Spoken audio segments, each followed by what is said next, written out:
All right. We are now officially live. So with that, I'd like to say hello, everyone. Yes. Everyone. Welcome to Keep Leading Live, the video version of the Keep Leading podcast. Today we are streaming live on YouTube, Facebook, and a new edition, LinkedIn. So I am absolutely excited to have all of you joining me, tuning in from these locations across the internet and across the globe. Keep Leading Live, like the Keep Leading podcast, is dedicated to leadership development and insights. I'm your host, Eddie Turner, the Leadership Accelerator. I work with leaders to accelerate performance and drive impact. Today, I would like to talk about how we can navigate critical junctures in business as leaders. To do so, I have invited a very special guest, the amazing Beth Polish. You see her here. I'm so happy to be here. Let me tell you a little bit about Beth. Beth was a pioneer in the New York tech community. She was the founding chief operating officer and chief financial officer of iVillage. She was the president of Dreamlife, which she co-founded with Tony Robbins and built into a publicly traded company.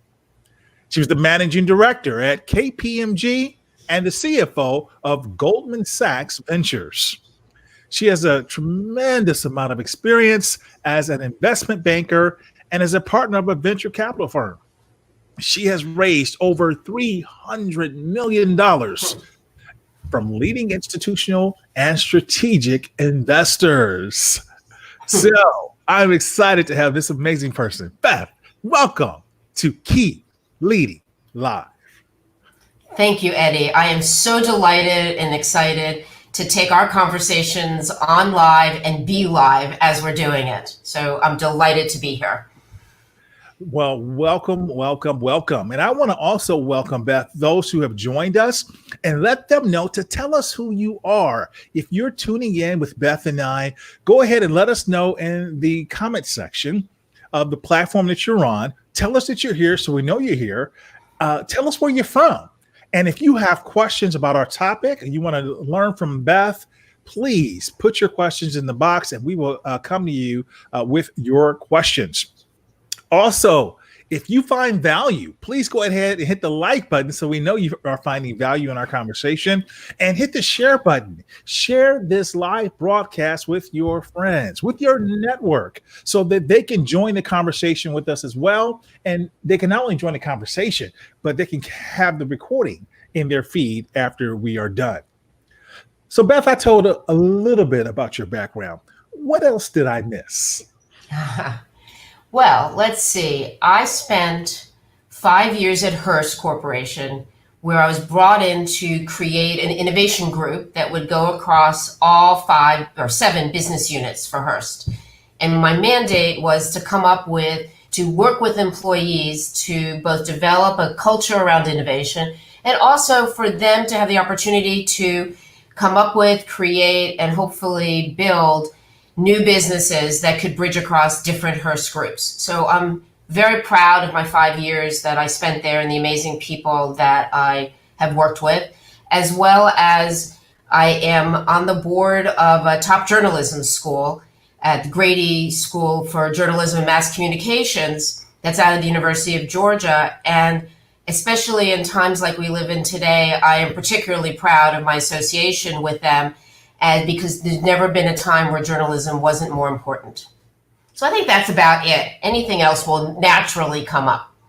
Well said, Beth. And I got to tell you, when I read that about you as a part of my research for the show, I didn't know that part of your background. And I said, wow, I feel a little extra pressure now because you are a journalism expert. I mean, the board you sit on, especially the one I read about the Reynolds Institute, it's the nation's oldest school of journalism. I didn't know that.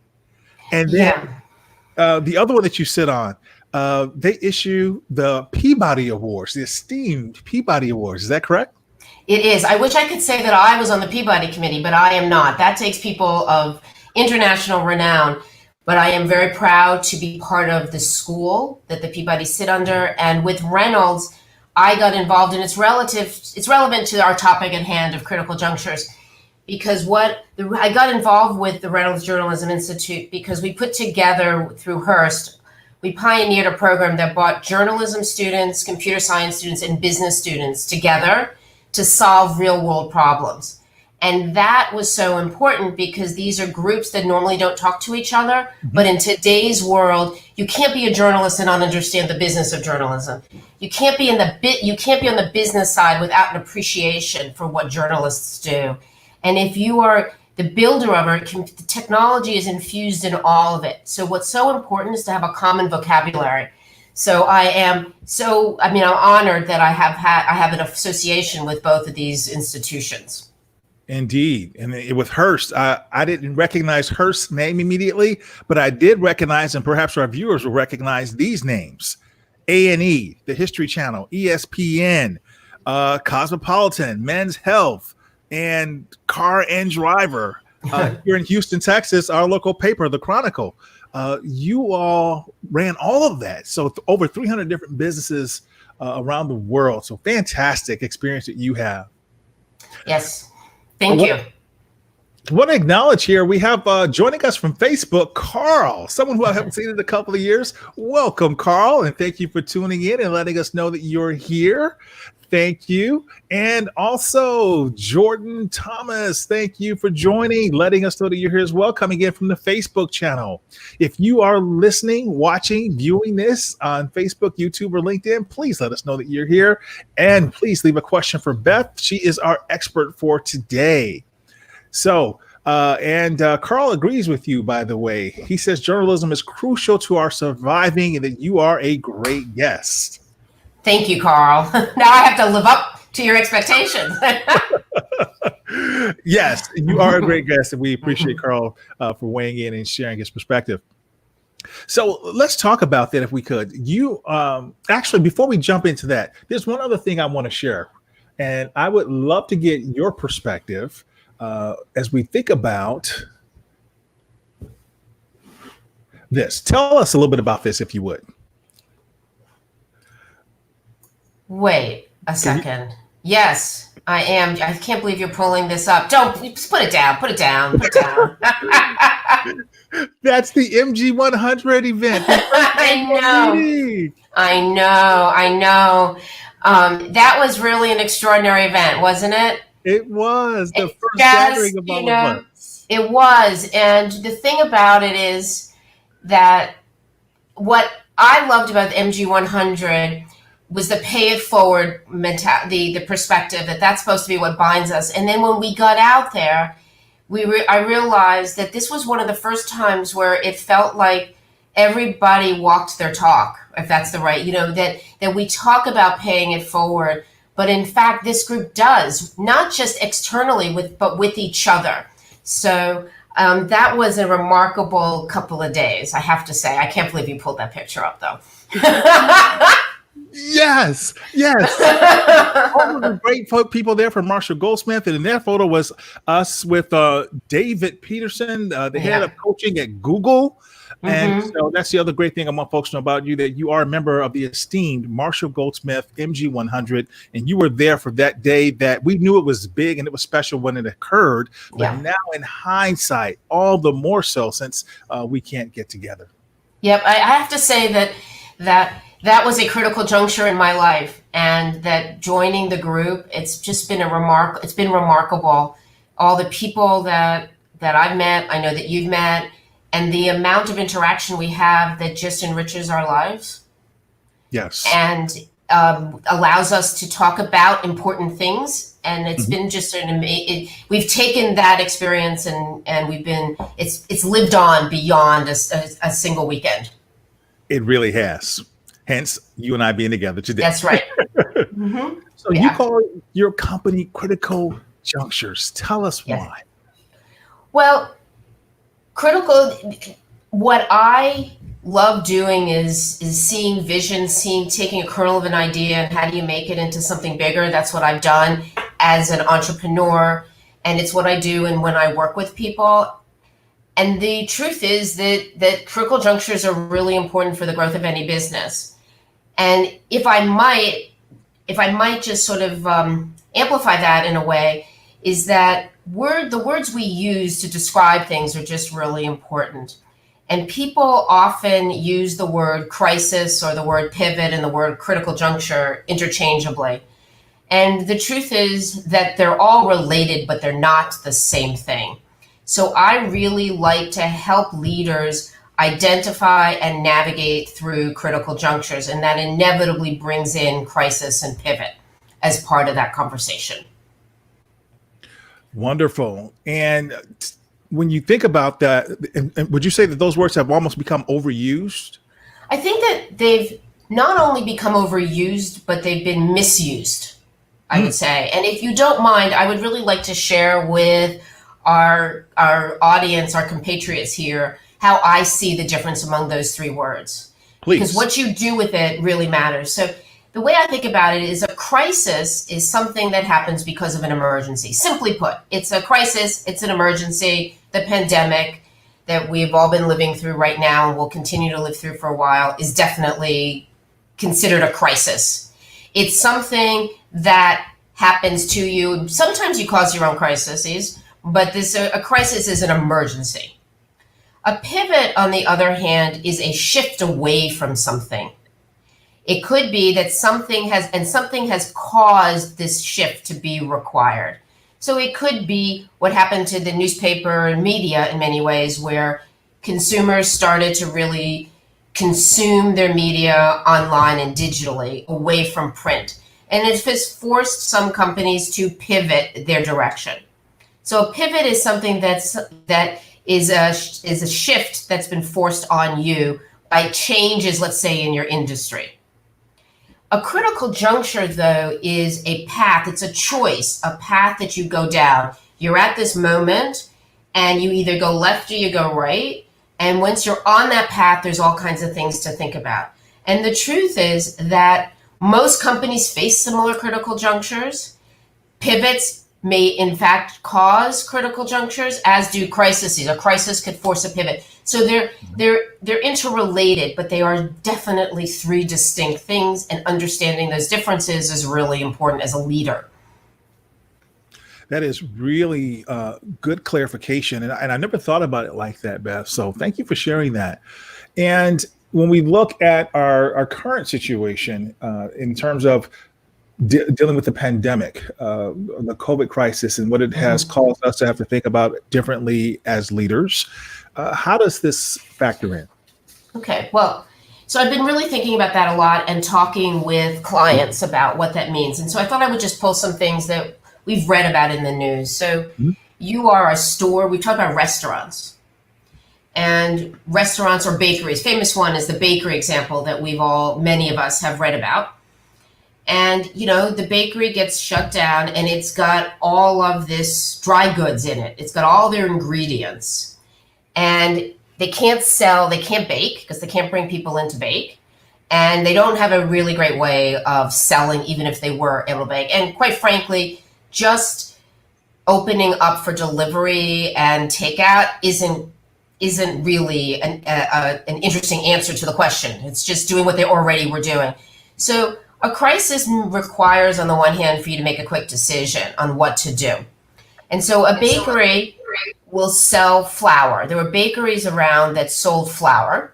It was hard to get flour. Everybody who was sheltering in place, cooking became great. I think you may recall talking to one of our colleagues who is in the chocolate business, that cocoa powder was off the shelves. It hadn't been a top seller for years, but suddenly it was for people baking. So bakeries went out in order to stay alive, and they sold their dry goods.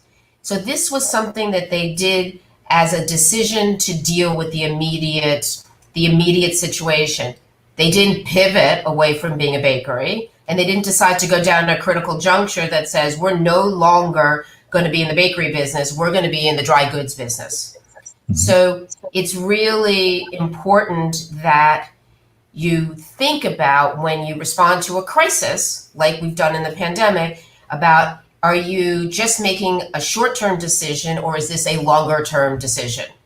Does that make sense to you? Or does that make sense, Eddie, about in a crisis related to the pandemic, how you might define that as a crisis response? It makes a lot of sense. And thank you for delineating that, but also sharing the illustration about the baker. And I remember I was a part of that conversation, but I can't remember who we were talking about that with. But yes, that's very apropos. Thank you for sharing that, Beth. Yeah. And now, if I could, I just continue for a second, because I think there's some interesting ones. Is, when you think of a pivot, did the baker decide to go into a different business? Mm-hmm. And versus, let's say, a critical juncture to truly shift directions. And I think that, you and I spent a lot of time thinking about the conference business, mm-hmm. right? Yes. And that's a great example of a crisis that hit an industry that was used to doing it in person and are, quote unquote, pivoting away from in person to trying to do virtual. And the critical juncture for them that they face is, are they thinking that they're going to go back to physical, the in-person conferences, the moment we're allowed to get out and it's safe? Or the other side of that critical juncture is, are they going to figure out that virtual and in-person are going to coexist? And the critical juncture they're down is to be thinking about and building towards making these two sides coexist with each other versus using virtual conferences as a stopgap until they can go and do in person again. Yes. And so we truly have a case of yes and versus, no. Right. Exactly. Right? Or right? Either or. Yeah, it's really true, because I've sat in enough conversations with people who are either speakers, as you and I both are, or who run conferences, and we've both produced and been part of the management of conferences, that some people really are looking at that critical juncture. They're not seeing it as a critical juncture. They're thinking of it as a short-term pivot in a crisis, but not as the critical juncture that it really is. And I think they're going to be left out in the end if they don't think about it, that's a real choice of a path for them. It is. And you're right. They will be left out. It is a need for all of us to literally hit the reset button and think about a new way of doing things. Yes. Yeah. So there's a couple of folks who've chimed in on our discussion. Let me go back here, and some of these are scrolling away from me. So Lisa, I want to say hello to Lisa. Lisa's amazing. She runs one of our major healthcare institutions here in Houston. And Angel originally, who I haven't seen in a couple of years, who originally is from, I want to say Louisiana, and she's now here in Houston. She's in the talent development field. And in fact, all these folks are coming to us from LinkedIn. So we had all Facebook earlier. So now we got our LinkedIn audience and another Lisa. And in fact, both Lisas are two amazing coaches here in the Houston area. I should also say that about them. Mm-hmm. And so, in fact, I believe Lisa Shoemate here runs one of our media companies here in Houston, in addition to being an outstanding coach. And Lakeisha Jackson is joining us. Hello, Lakeisha. I believe she's located up north in Detroit. David Lawhorn, he's coming to us on the Facebook channel. David, welcome. He says, you're phenomenal, Beth. And Carl says he was enjoying the conversation, but he had to run away to another meeting. He's looking forward to the playback and that you rock. Oh, thank you. It's so great to be here. Yes. And Lisa agreed with what you were saying. Lisa said that it makes sense. I'm glad to hear that, because there's nuance to it. And as leaders in business, we have to get comfortable with nuance. Mm-hmm. That's really that we really do need to get comfortable, especially when we're sitting in the environment we are right now, where there's only some things we control, other things we can't, that we have to be able to process nuance and to think fast and slow, and that it's real important. So thank you, Lisa. Eric Cobb is joining us from LinkedIn. He says that your baker example was excellent. I wish I could tell you I came up with it on my own. I just read about it. And I'm sharing what I read. We appreciate that. And finally, Lisa comes back and says, thank you for the great program. So I have to thank Beth because Beth is making it a great program. It's a team effort here. So now what I want to do is we will pause for a word from our sponsor. Leave that insertion so that when we turn this into a regular podcast episode, which will happen in a couple of months, this live episode becomes a regular podcast episode. And so we will use that then. In the interim, what I want to do is share with people some of the people that make this program possible. So I want to turn over and tell you about, and I think what we'll do is share the entire screen and make it easier. I want to tell you about a supporter of the Keep Leading podcast and Keep Leading Live that allow me to do what I do. I really appreciate my friends over at Grand Heron International. The key to sustainable leadership lies in the ability to thrive during uncertainty, ambiguity, and change. Grand Heron International brings you the Coaching Assistance Program, giving your employees on-demand coaching to manage through a challenging situation and arrive at a solution. Visit grandheroninternational.ca/podcast to learn more. And so they are one of my paid sponsors. I appreciate the folks over at Grand Heron International. And sorry, I had the screen covered there.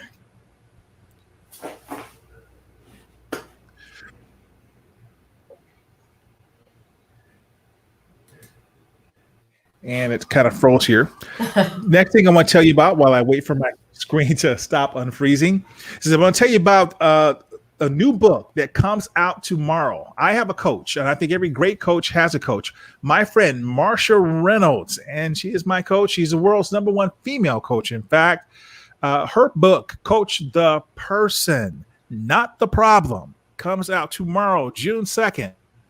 It is already the #1 release, new release on Amazon.com. So be sure to pick up that book from Marshall Reynolds tomorrow on Amazon.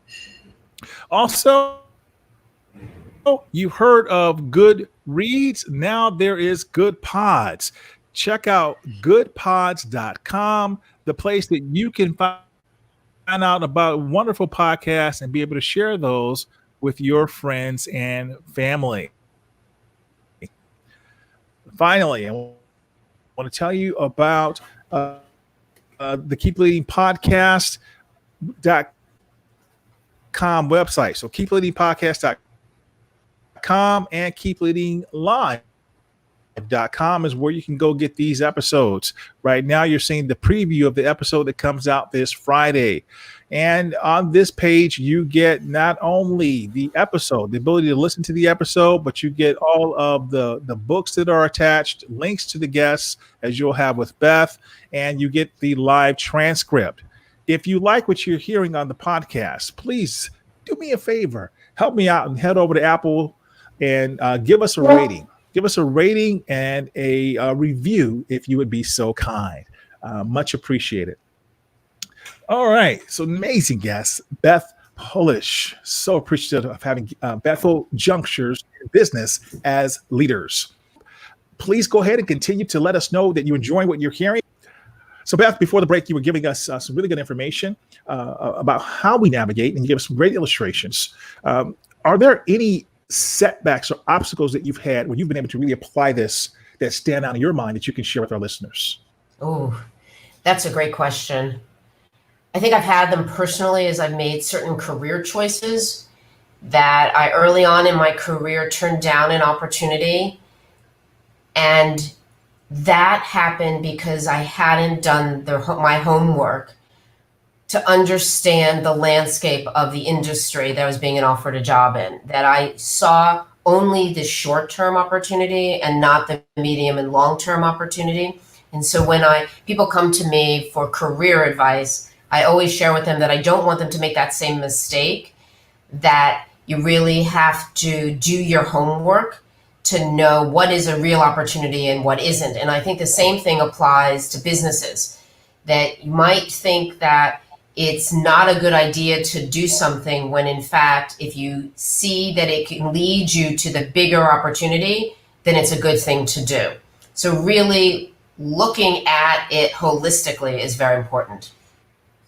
Looking at it holistically is important. Good. And what causes us not to really see it holistically? Is there something that causes us to only see a part of it that you see popping up more than others? Yes, I think so. This is, to me, in many ways, we see and hear what we want to see and hear. Mm-hmm. So I don't know if you've ever had the experience where somebody says something to you about an industry or something like that, and suddenly it's interesting to you, and suddenly you're noticing it everywhere. And it was always there, but you just weren't attuned to it. So I think that one thing is that we oftentimes can't see and hear what we're not ready to see and hear. And if that's the case, then we have to have some self-discipline that says, I know it's not about me, I'm not terrible, it's what we all do sometimes. And so to force yourself to have some practices or methods to make sure that one doesn't fall into that trap of not asking other sorts of questions. And this is where I think you may know that I have a business degree, but I was an anthropology major in college. And as an anthropologist, you really work hard to see the world through somebody else's eyes. And I feel like that has been so important to me in business because that's what helps me check myself. I try really hard not to just to look at it through my eyes, but imagine it through somebody else in the situations, and that helps me see things better. I don't always love what I see, but it's important that I see the things I don't want to see. Now, I did not know that, Beth. In fact, I realized that there's a line I omitted when I was reading your bio, your very impressive bio, and that is that you have an MBA from Harvard Business School. I did not know that you had studied anthropology. Yes, and it is consistent. I think it's one of the most valuable educations a person can have, and yet it is consistently ranked as for earning out of college, anthropology majors are always at the bottom. I just say it's like the tortoise and the hare that, the hair runs off and burns itself out. So I just think that the anthropology majors just may start out of the gate a little slower, but they get there in the end. They get there in the end. You said something. That's why I told my parents, right? That's what you told your parents, and get there in the end. You did, because you've gone on to do some incredible things, and so that's good to know. Because sometimes, this is a whole nother topic, a whole nother show. But sometimes our liberal arts degrees or different degrees that aren't necessarily accounting, engineering, and probably finance. There's another one I'm thinking of. Sometimes medicine. If they're not in those areas, then people don't necessarily always see the value in it. So thank you for sharing that. Yes. The other thing you said was interesting about sometimes we're not ready to do something or hear something even. And as a coach, that really resonates with me because I see that a lot. And is there something that you have found that is helpful? And you kind of touched on it a little bit there, but is there something that you have found that is your go-to when you see that that's the case? Or do you just kind of have to sit back and wait for the person to catch up? Wow, that's a terrific question. I think it's different for different people that I work with or who are friends who come for advice. I think you get a sense, the more you work with people, you get a sense of what's the best way to let the person in on that. It'd be great to look at things from a different perspective. No matter what, I think people don't want to be told what to do. They need to feel like they have agency over what they're doing and how they're feeling. So it might be articles I'll send. It may be starting a conversation in a different area that allows me to somehow make the link back to what it is. Mm-hmm. And also fear drives a lot of these things. So being a safe person for people to talk to and not judging. There's no judgment because did you say coaches need coaches? We all need safe people that we can talk to. So my guess is your coach provides you with a safe person that she's safe for you to talk to. And and work things through without judgment. And so I think that the best we can do as coaches is to provide that safe space for people, for our clients to work through issues with. Not as a psychiatrist, because that's not what we are, psychologists, but as a business person where, like a great one is role-playing difficult conversations. What's in your head, almost when you think it's going to be terrible, it's really hard. People can't say most of those horrible things. They just don't say it. So sometimes you just have to be a person that can go back and forth with your client and they realize that it's maybe not as difficult as they might think it is. And in many cases, I was going to say, and in many cases, it is not as difficult as we think it is. And in some cases, of course, we find out that it may be even harder than what we thought it was. We underestimated. Yes. But the power of positive thinking, good. I try. And these days, we have to feel like we can get through. And it's really hard day to day, moment to moment, throughout the day, to feel like we have much control over anything right now. So that is true today, probably now more than ever. Yes. Just want to acknowledge that we have Iris Lopez has joined us. Thank you for joining us and saying hello, Iris. Iris is someone I was going to talk about at the end of the show, but since she's poked her head in now, we're going to say hello and let everybody know that Iris, come back and see us next Monday at this same time, June 8th at 1:10 p.m. Central Time. She's joining us from Puerto Rico, and she will talk to us next week about leading change and innovation. So thank you for joining us, Iris, and saying hello. Good. So Beth, as we're wrapping up to the end here, if you are joining and you have a question for Beth, please feel free to put it there in the chat so we can ask Beth. But if we have, for our leaders, our entrepreneurs, our business folks who are here, is there any final advice that you would like to share for those who are listening? So in thinking about that, I'm going to go back to something that I started with, which is it's to understand the importance of words, because they frame how you look at and respond to a critical juncture or knowing whether it's a crisis or a pivot.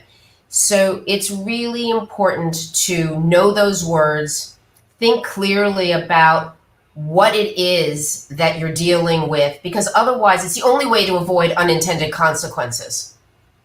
And the other factor that I think is very important for people to realize is not acting is actually a decision. And so you have to treat it as a decision, because sometimes the best thing to do is to sit tight, and the other times it's the worst thing that you can do. You just have to make it an active choice. And movement forward, even a decision not to act is movement forward. If you don't stop moving forward, then you will have a real problem. So that's what I'd like to suggest to people that they do. And tied to that is, if I might add a second thing, if you don't mind, is something which I call the look yourself in the mirror test, which is to really understand what makes you tick. Like, some people are really good at being entrepreneurs or consultants or being employees. And if you try to force yourself into a role which is not something you're either comfortable with or trained for, and it may not be right for this moment in your life, there will be a mismatch. And so there's no wrong answer unless it is that you haven't been honest with yourself about what really matters to you and your business. Thank you for that, Beth. And Lauren Sanders has joined us from Facebook. She says that is extremely true. Many people forget that, and that needs to be reiterated. So thank you for Lauren for letting us know you agree with what Beth says. So Beth, and this is the Keep Leading podcast and Keep Leading live stream. We like to give leaders a quote or the best piece of leadership advice that you've ever received that you can share with us to help us all keep leading. To keep moving forward and to make sure you have a thick skin. You're going to have ups and downs, but you keep moving forward. Keep moving forward and have a thick skin. Outstanding. Where can my listeners learn more about you? They can go to bethpolish.com and learn some more about me. They can come to my LinkedIn page, which I think you've shared already with people. And those would be two easy places to go. And anybody who interacts with me, I'm pretty good at responding. So please feel free. And I'd also like to say, while I appreciate people telling me that they agree, I really do appreciate that, because I need that. And also, I am happy to hear that you disagree, because it makes me think. So feel free to say, and I have had that when I used to blog regularly. I wrote something and people just started writing about how they thought I had it all wrong, and it forced me to think. And I appreciate the honesty and the courage it takes to put forward opinions like that. So please, if you think I'm wrong, just let me know. Well, I think you're right, and I think the audience will definitely take you up on the offer to let you know. Thank you for helping us to understand how we can navigate critical ventures as leaders. We're going to put all your contact information in the show notes so people can reach out to you. And I want to encourage everyone, connect with Beth on social media. When those links come out, connect with her. I've already shared her LinkedIn. I think we've got your Twitter handle and all that we're going to be putting in the show notes as well. So connect with her, follow her. She's amazing. And I'm so grateful to you for being my guest today on the Keep Leading live stream. Thank you. I'm grateful to have been here. And thank you all for tuning in, and thank you all for listening. I've already announced our guest for next week, so I just want to say, remind you all, the Keep Leading podcast and Keep Leading live stream are all about reminding us that leadership is an activity. Leadership is all about action. It's not the case of once a leader, always a leader. It's not a garment that we put on and take off. We must be a leader at our core and allow it to emanate in all we do. So whatever you're doing, always keep leading.